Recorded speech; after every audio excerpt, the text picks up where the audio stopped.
Aujourd'hui, on va préparer un plat. Traditionnelle recette transmise par le diable en personne. Temps de préparation, une nuit sans lune. Difficulté, éthique.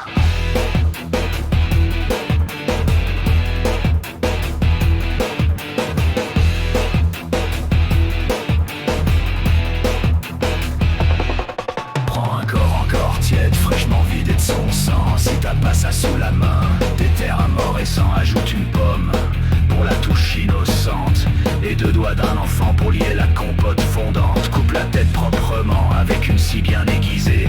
Réserve la cervelle pour un dessert improvisé. Récupère les yeux, garde-les au frais. Ils serviront de décor dans une marinade de regret.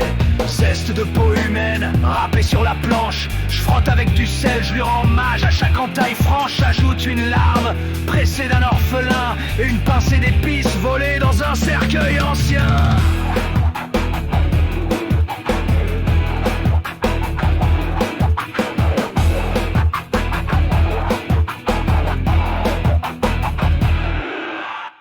Épluche le dos de ta victime, découpe en fines lamelles. Tu veux que la douleur entre dans chaque parcelle. Fais revenir les organes dans de la graisse de cadavre, jusqu'à ce que la pièce pue le crime et le macabre. Verse le sang dans la marmite, laisse bouillir les remords. La vapeur transporte les hurlements jusqu'à la mort. Coupe les doigts, broie les os pour épaissir la pâte. C'est pas de la cuisine frère, c'est une œuvre écarlate.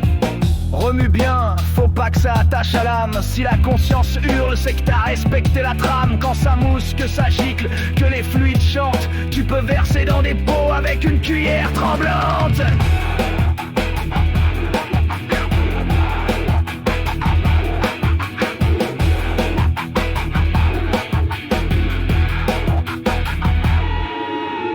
Mais en bocaux pendant que c'est encore chaud. Chaque pot doit contenir un écho du chaos. Stérilise dans la douleur, laisse reposer 3 jours, jusqu'à ce que la compote respire l'amour.